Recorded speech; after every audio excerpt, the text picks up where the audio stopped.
UK Prime Minister Keir Starmer has called on Andrew Mountbatten Windsor to testify before Congress following the release of even more Epstein files, including disturbing photos which appear to show the man formerly known as Prince Andrew on all fours over the top of a female lying down on the floor. Kinsey, what more can you tell me about this latest Epstein document dump?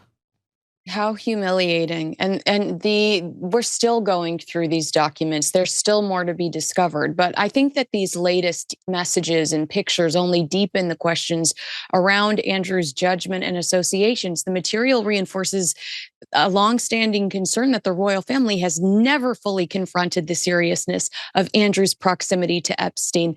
I think calls for his testimony are about accountability, and the pressure's growing because silence is no longer acceptable. But truly, how credible is Andrew? Not very. No, I still remember that interview, that infamous interview where he spoke about how he doesn't sweat, and that was proof of his innocence. I mean, that was such an ill-advised move for him. If he's going to testify before Congress, let's hope he's a little better rehearsed than he was for that interview. Now, in another email, Sarah Fergie told Jeffrey Epstein that she was waiting for her youngest daughter to come back from a shagging weekend. This is in a 2010 email after the convicted pedophile Jeffrey Epstein asked her if she was coming to New York. Yeah, I mean, that email is shocking because of how casual it is. It's vulgar and good Lord. I mean, how humiliating for her daughter today. But it also reflects an environment where Epstein was normalized within royal circles long after his criminal behavior was widely known. You know, how often do we talk about how you are who you associate with? Whether or not laws were broken, the moral failure and lack of boundaries is undeniable and deeply uncomfortable for the monarchy. Now, Melania Trump's documentary brought in a whopping $7 million US at the box office during its opening weekend, making it the highest grossing debut for a non-fiction film in the past decade. And of course, the left-wing media are not impressed. The Hollywood Reporter called the documentary a propaganda doco.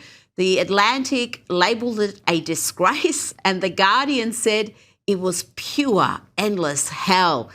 Oh, Kinsey, they must be miserable. It's doing so well at the box office. Are you allergic to haute couture? Like, how can you call it miserable? I mean, I could just look at her in outfits all day long. But I mean, they are furious, but the audience has spoken. The media can sneer all they want, but 7 million does not come from ideology. It comes from genuine interest. Viewers are curious about Melania Trump as a person, not the caricature they've been sold. And that loss of narrative control is what really upsets the critics, I think. I haven't seen it yet, so I can't pass judgment, but there is certainly a great deal of fascination with Melania. She does seem like a woman of mystery, despite the fact she's been in the public eye so long. What have you made of the film? Have you watched the full thing or seen clips?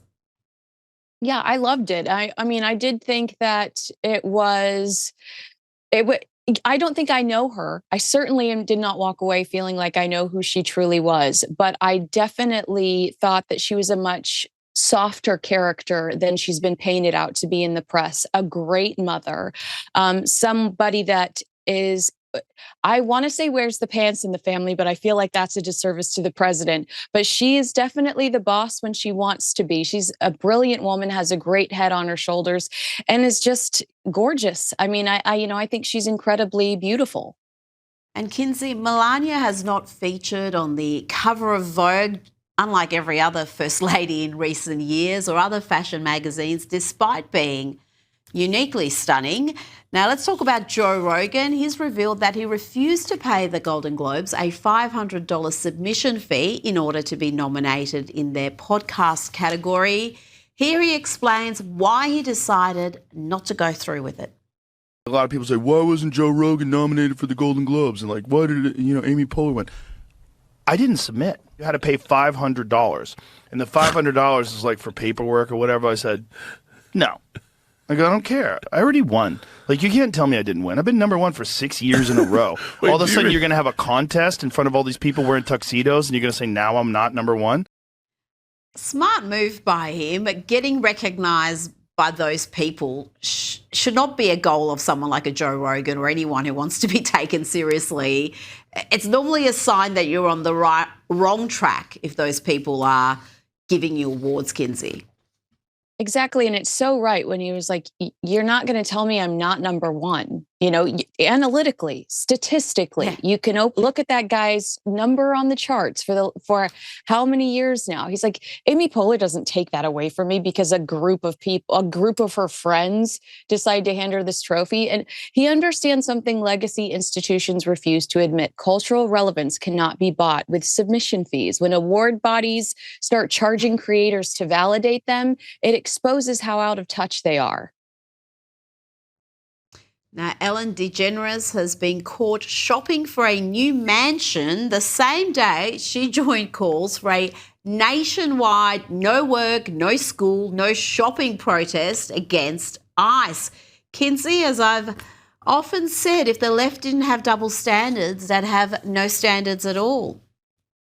I just know that you were shocked. You were floored when you saw this story. I mean, this is textbook celebrity hypocrisy, calling for economic shutdowns while shopping for luxury real estate on the same day tells you everything.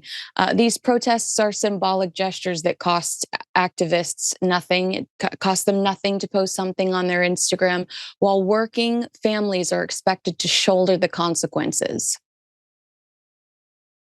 Now, it's been revealed that Tom Cruise deserted his £35 million Knightsbridge flat in London just days after an armed moped gang raided a nearby Rolex store because, according to insiders, Tom Cruise feels London has declined and is no longer safe. Kinsey, I know plenty of Brits who feel exactly the same way.